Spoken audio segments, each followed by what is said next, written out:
అలాగే జీవన సాఫల్య పురస్కారాన్ని గ్రహించిన మహోన్నత గాయని శోభారాజు గారికి, సతీష్ రెడ్డి గారికి, మిగతా పెద్దలకి, నీపాద కమల సేవయు నీపాదార్చకులతోడి నెయ్యము నితాంతాపార భూతదయ తాపస మందార నాకు దయచేయగదే అంటాడు పోతన. మానవ జీవితంలో పాదాలకి చాలా ప్రాముఖ్యత ఉన్నది. శ్రీపాదము అంటే ఐశ్వర్యం ప్రసాదించే పాదం, వైభవంగా ఉండే పాదం. అలాగే శ్రీపాదరావు గారు పేరు, ఆయన పాద ముద్రలు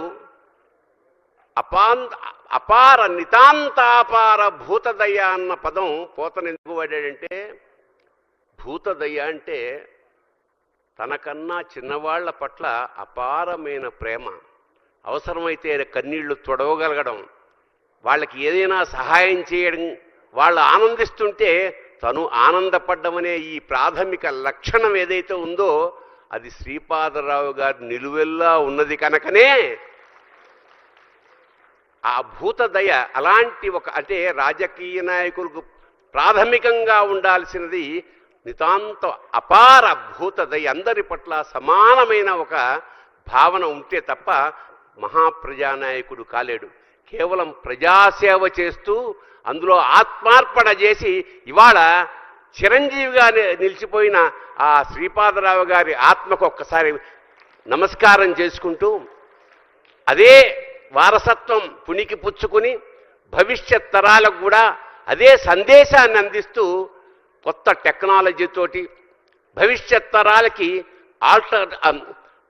ఆల్టర్నేటివ్ ఇంటెలిజెన్స్ని ప్రాథమిక పెద్దపీట వేసి ఇవాళ రాష్ట్రాన్ని, దేశాన్ని భవిష్యత్ వైపు ముందుకు నడిపిస్తున్న మా ఆత్మ బంధువు శ్రీధర్ బాబు గారికి కూడా నమస్కారం చేసుకుంటూ, ఒక వ్యక్తిత్వం, ఎందుకంటే పాదం గురించి ఎందుకు చెప్పానంటే,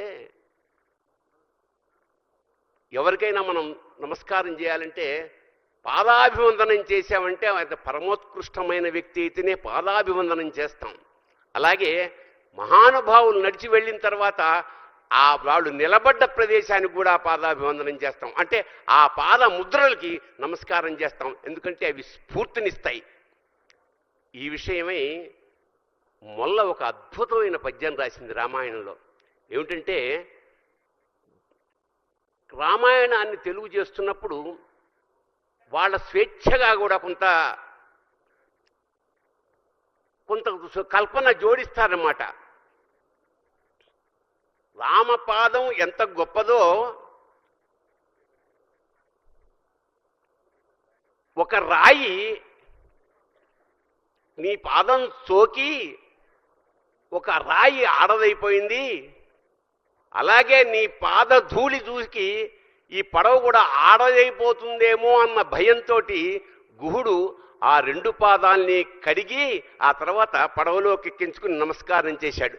అలాగా శ్రీపాదరావు గారి పాదముద్రలు శాశ్వతంగా ఈ ఆంధ్రదేశంలోనూ ఈ తెలంగాణ యావత్ భారతదేశానికి మార్గదర్శకాలుగా ఉంటాయని మనస్ఫూర్తిగా కోరుకుంటూ, అలాంటి వారసత్వాన్నే పుణిపుచ్చున్న శ్రీధర్ బాబు గారు కూడా అలాంటి మార్గాన్నే ముందుకు వెళ్ళాలని మనస్ఫూర్తిగా పరమేశ్వరుని ప్రార్థిస్తూ శుభం భూయాత్ శివోహం.